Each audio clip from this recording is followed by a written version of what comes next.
네, 당신의 전성기 오늘에서 화요일에 함께하는 걱정 말아요 그대 시간입니다. 게임을 하거나 TV 앞에서 떠나지 않는 아이를 보면 엄마는 당연히 화가 나죠. 너 이러다가 나중에 뭐 될 거니? 뭐 이런 얘기부터 해서 그 다음 내용은 불보듯 뻔합니다. 아이는 문 닫고 쾅 소리 내며 자기 방에 들어가 버리고 여기서부터 대화는 단절되고 말죠. 뭐 가정내뿐만이 아니라 사실 제대로 된 대화는 필요하고 또 사람의 마음을 위로하고 행복을 느끼게 해주죠. 반대로 폭력적인 대화는 서로에게 깊은 상처를 남기는데요. 참 쉽지만은 않은 것 같습니다. 대화를 잘한다는 게. 그래서 걱정 말아요 그대. 이 시간에는 진심으로 소통하기 위한 평화로운 대화법에 대해서 알아보도록 하겠습니다. 한국 비폭력 대화센터 이윤정 부대표 자리 함께 하셨습니다. 안녕하세요. 네, 안녕하세요. 네, 제가 오늘 부대표님 뵙자마자 네. 대화 어떻게 해야 될지 걱정스럽네요. 저 말 못할 것 같아요. 그랬는데요. 네. 사실 비폭력 대화라는 게 언어폭력과 반대되는 그런 얘기인가요? 어떤 건가요? 뭐 여러 가지 뜻이 있는데요. 네. 그러니까 물론 이렇게 폭력에 반대되는 그런 뜻도 있고요. 그다음에 간디가 말한 비폭력의 의미도 들어가 있고요. 네. 이제 또 하나는 뭐냐면 우리가 그 폭력이 가라앉고 원래 우리가 가지고 있는 연민을 갖고 있는 그 본성 상태로 돌아가서 대화를 할 수 있도록 하는 그 방법을 이야기를 해요. 네. 그리고 보통은 이제 갈등이 이렇게 너와 내가 다르다는 것부터 시작이 되잖아요. 네. 그래서 비폭력의 또 다른 의미는, 다름을 뛰어넘는 거? 예, 그것까지 포함한다라고 말씀드릴 수가 있어요. 와, 다름을 인정하는 것도 네. 쉽지 않은데 그거를 뛰어넘는다는 네. 얘기는 더 어려운 것 같기도 하거든요. 네. 사실 제가 한국 비폭력 대화센터라고 소개를 해드렸는데 네. 주로 어떤 활동들을 하시는 겁니까, 그러면? 저희는 그 미국에 본부가 있고요. 한 70여 개국에서 사람들이 어떻게 평화롭게 살지 그것을 이제 연구하고 그리고 비폭력 대화 정신을 사람들이 지키면서 살아갈 수 있도록 교육도 하고 상담도 하고 갈등도 중재하는 그런 이제 국제 비영리 조직이에요. 아, 네. 네. 그러면 거기 계신 분들은 무슨 자격증 이런 게 있나요? 이제 미국 본부에서 받는 국제인증 지도자가 있고요. 네. 그래서 세계적으로 한 250명 정도 활동을 하고 있습니다. 아, 그렇군요. 네. 그리고 또 이제 강사 선생님들이 또 활동하고 계시고요. 네.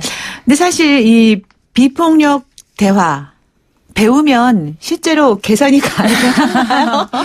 그럼요. 네, 그런 사례도 있나요? 네. 이제 제가 바로 그 사례고요. 그러세요? 좀 잠깐 좀 소개 좀 해주실까요? 많은 사례들이 있어요. 네. 일단 이제 저는 두 아들의 엄마예요. 24살하고 21살 아들이 있는데. 엄청 힘드셨을 것 같다는 생각 막 들어요. 네, 제가 저희 아버님은 굉장히 따뜻하고 부드러운 분이셨는데. 네. 욕 한 번 안 듣고 매 한 번 안 맞고 컸거든요. 네. 근데 아들 둘을 키우면서 제가 얼마나 폭력적인지, 예, 어디서 배운 건지 막 모를 그런 정체불명의 폭력성이 막 나오더라고요. 그래서 아들 둘 키우는 집은 야구방망이는 필수, 이런 얘기도 있는데요. 네. 네.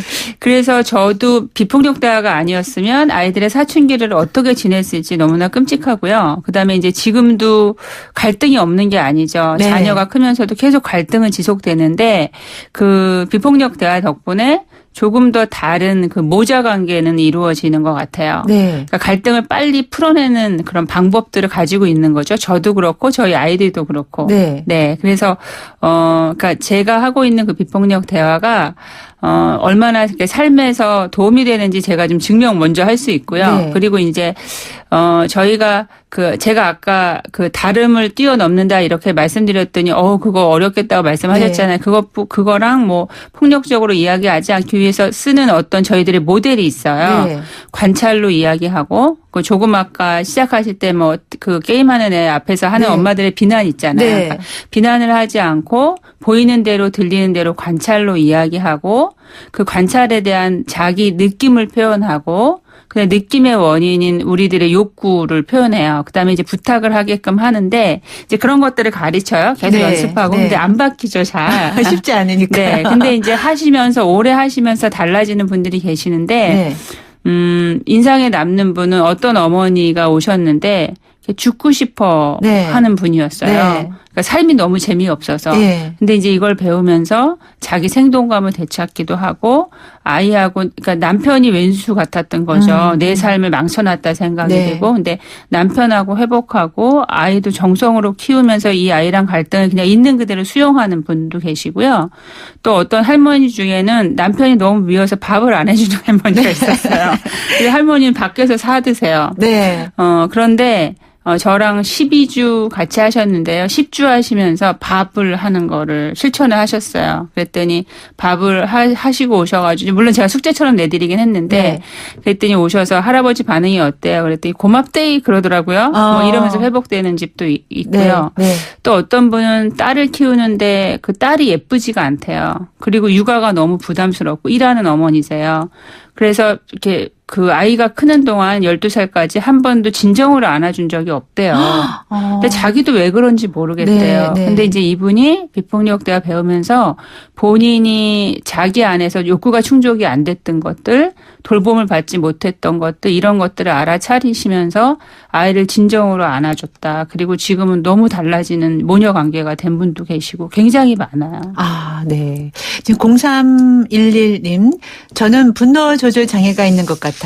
특히 남편을 닮은 아이를 볼 때면 남편을 보는 것 같아서 네. 분노를 쏟아붓게 됩니다. 어떻게 해야 하나요?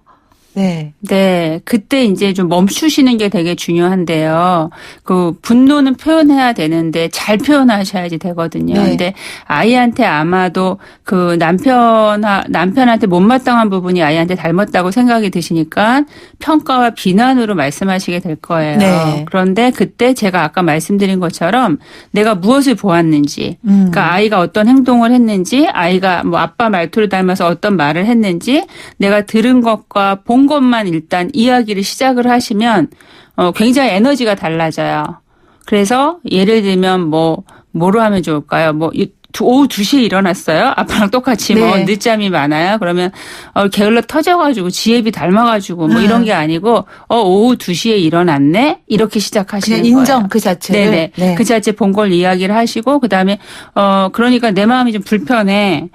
나는 제 시간에 식사를 하면서 좀 건강했으면 좋겠고 나도 편안하게 좀 지내기를 바라거든. 이렇게 내 얘기를 하실 수가 있어요. 네. 그래서 보고 들은 걸 말씀하시고 분노가 다 느낌이 아니고 다른 느낌이 있으실 거예요. 네. 아쉽든지 걱정이 되든지 아니면 불편하든지 그런 내 느낌 표현을 좀 하시면 좋고요. 그 뒤에 내가 무엇을 원하는지를 이야기 안 하면 아무리 오래 산 가족이어도 몰라요. 그렇죠. 예, 그래서 내가 원하는 게 뭔지, 도움인지, 아니면은 이 사람들이 좀 휴일에 나 자신도 좀 휴식하고 싶은 건지, 네. 그런 것들을 잘 보시고, 그 다음에 이제 부탁을 하셔야지 돼요.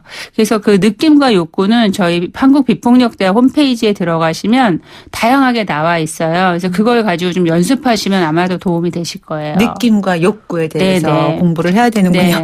근데 사실 저도 아이와 대화하다 보면 남자아이인데 네. 특히 처음에 좋은 얘기로 시작했다가 꼭 자꾸 싸우게 돼요. 네. 그다음은 대화가 정말 말씀하신 것처럼 폭력적인 언어 폭력까지도 하는 경우가 많이 그럼요. 있거든요.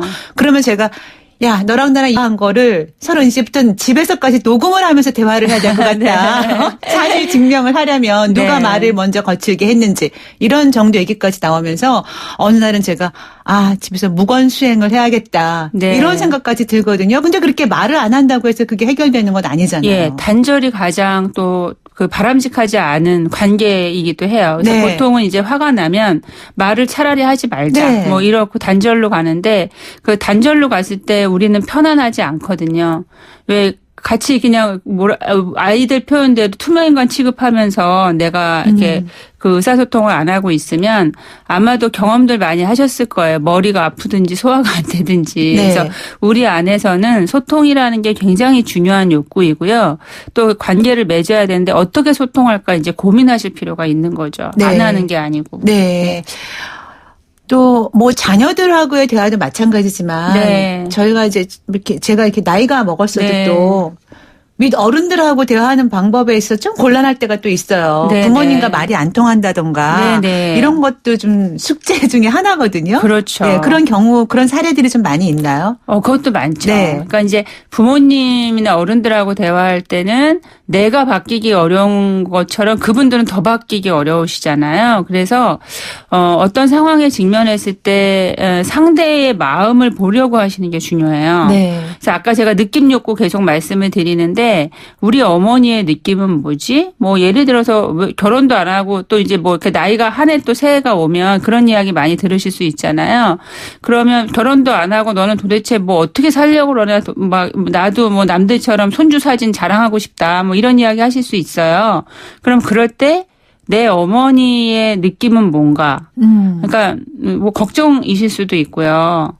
또 어떤 것 같으세요? 불안하기도 하시고요. 그렇죠. 네. 그리고 또 잘 되기를 바라는 마음이에요. 사실 부모님은. 그렇죠. 네. 그래서 내가 결혼을 한다면 자신이 결혼을 한다면 부모님들은 어쨌든 좀 안심을 할 것이고 혼자 사는 게 아니고 누군가랑 같이 사니까 그리고 또 그 부모님들한테 그 손주들 재미가 있잖아요. 그러니까 네. 재미도 되게 중요한 거죠. 네. 그분들한테 그다음에 안심도 할 수 있지만 또 뭔가 이게 그 조화롭게 사는 거 세상과 이런 것도 원하실 거고 그래서 어떤 일들이 벌어질 때 지금 우리 어머니 왜 또 말 저렇게 하지? 그 짜증나 또 시작이야 이런 게 아니고 지금 우리 엄마의 느낌은 뭘까? 이렇게 생각해 보시면 돼요. 네. 그래서 불안이구나 불안이구나. 근데 우리 엄마 원하는 건 뭘까? 좀 안심하고 싶구나. 그러니까 부모로서 그러니까 내가 건강할 때 내 자식이 좀 결혼하고 안정되게 사는 거 이런 것도 중요하시잖아요. 네. 그러니까 우리 엄마는 안심하고 싶고 내가 안정되게 살기를 원하는구나. 그래서 좀 편하고 싶고 또 나이 들어가면서 재미도 느끼고 싶으시구나. 네. 이렇게 아마 생각을 하시면 화나지 않을 수 있어요. 네. 내가 듣는 데가. 그리고 그렇게 공감을 해드리면 그런 말을 반복해서 하시지 않을 수 있어요. 그러니까 계속 뭔가 반복되는 잔소리는 거기에 대해서 굉장히 강한 마음이 있는데 그걸 공감받으시지 못하면 더 많이 하시거든요. 느낌과 공감과 욕구. 네. 욕구, 예. 그 멈춤, 뭐 이런 네네. 거, 기다림. 다 정말 참 쉽지 않은 것 같습니다. 네. 근데 저 이런 사연이 하나 있네요. 네. 지금 남편이 퇴근을 했는데 아이가 인사를 안 했어요. 뭐 그럴 수 있죠. 네. 근데 다소 가부장적인 남편은 기분이 안 좋은 날은 넌 도대체 뭐 하느라고 아빠가 왔는데 인사도 안 하냐?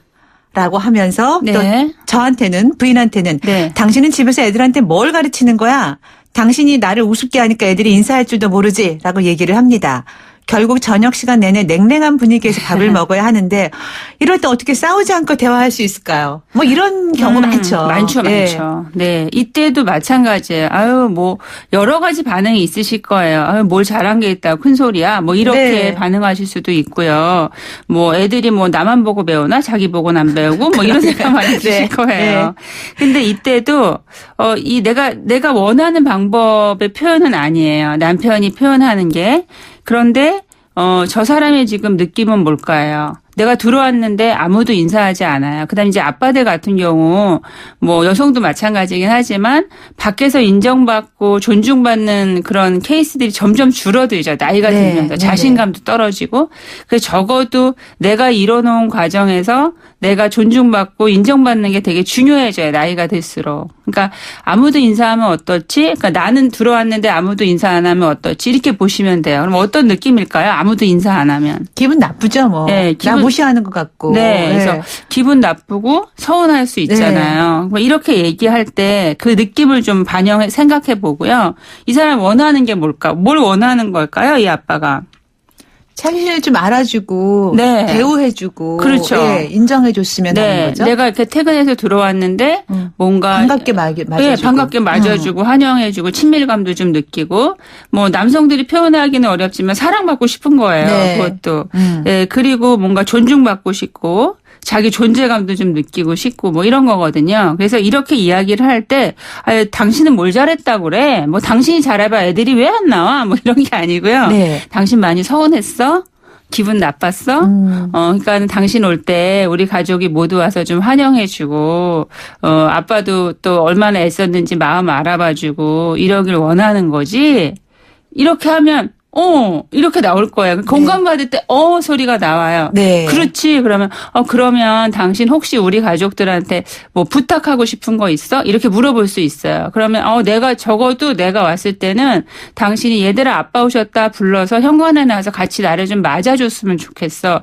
이게 치사한 게 아니고요. 치사해서 못 하시거든요. 근데 네. 이런 이야기를 하지 않으면 그 사람이 들어왔을 때 아무도 인사 안 하면 얼마나 외롭고 쓸쓸한지 잘 몰라요. 그렇죠. 네. 그 상대방의 입장에서 한번 느껴보고 네네. 예, 그래서 공감하면서 네. 부드러운 대화를 하는 방법을 좀 배워야 되는데 정말 말씀 들으면 다 맞는 말씀인데요. 네. 이게 일상생활에서는 참 그게 쉽게 되지가 않아요. 왜냐하면 나도 모르게 튀어나가죠. 불쑥불쑥 막 네. 안 좋은 얘기가 튀어나오고 아이들한테는 억압적이고 강압적인 말을 하게 되고 뭐 그러거든요. 네, 그러니까 사람들은 되게 비극적인 표현에 익숙해져 있어요. 네. 근데 저 사람이 내가 원하지 않는 태도로 말을 할 때, 저 사람이 지금 자기 고통을 말하고 있구나. 이걸 인식하시면 도움이 되세요. 네. 네, 소리 지르고 뭐 이럴 때, 그다음에 나도 막 소리 질러 놓고도 내가 힘들다고 이야기를 하고 있는데 이런 방법으로 얘기하고 있구나를 알아차리시면 한꺼번에 확 바뀌지는 않는데 10번 중에 한 번은 성공하시고 2번 성공하시고 이러면 좀 달라져요. 뭐 일방적이고 폭력적인 대화를 내가 지금 하고 있나? 네. 하는 거를 점검할 수 있는 구체적인 방법이 따로 있는 건 아니겠군요, 그러면? 구체적인 방법은요, 상대 반응을 보시면 돼요. 상대가 만약에 이렇게 뭔가 자극을 받아서 민감하게 하면 내 말 중에 혹시 내가 뭐 말이든 태도든 비난을 가지고 이야기하지 않았나, 그걸 보시면 되는데요. 또 이제 배우셔서 아무리 부드럽게 말해도 속에 비난하는 마음이 조금이라도 있으면 상대는 알아차리거든요. 네. 자, 5414님. 저는 상처받는 말을 들으면 그 말의 현상보다는 본질을 파악하려고 합니다. 그리고 나면 마음이 가라앉고 편안하게 되더라고요. 훌륭하신 방법이죠. 네, 그렇죠. 네. 저 사람이 그 말을 왜 했을까? 저 사람이 무엇을 원할까? 이렇게 보시면. 그래서 여러분들이 누군가가 행동이나 말을 했을 때 저건 못됐어, 나빠 이런 게 아니고요. 지금 저 사람은 뭘 원하고 있는 거지? 이렇게 한 번만 속으로 내가 마음속으로 물어보시면 네. 훨씬 더 평화롭게 지내실 수 있을 거예요. 네. 저 사람이 원하는 게 뭘까? 네. 8920님, 유익한 방송이네요. 자주 만나요 하셨어요. 예, 감사합니다. 한국 비폭력 대화센터라고 하셨는데요. 네네. 여기에 가서 몇 주 정도 배우면 가능한가요? 이런. 저희가 부드럽게. 여러 단계가 있는데요. 네. 기본 단계가 한 3시간씩 6주 이렇게 하고 있어요. 다양하게 뭐 주말로 하는 것도 있고요. 그래서 홈페이지에 들어가 보시면 여러 가지 형태의 교육을 보시고 나한테 맞는 걸 선택하시면 되겠습니다. 네. 자세한 내용 알고 싶으신 분들은 한국 비폭력 대화센터 홈페이지 들어가셔도 네네. 되고요. 전화번호 지금 간단히 좀 소개를 해 주시죠. 네, 네. 02-6085-5585 연결하시면 되겠습니다. 02-6085-5585 네. 연결하셔서 자, 부드러운 대화를 나누고 싶다라는 분들은 한번 가셔서 또 함께 하시면 또 좋은 결과 있으실 것 같습니다. 오늘 걱정 말아요 그대 한국 비폭력 대화센터 이윤정 부대표와 함께 평화로운 대화법에 대해서 이야기 나눠봤습니다. 좋은 말씀 감사합니다. 네, 감사합니다.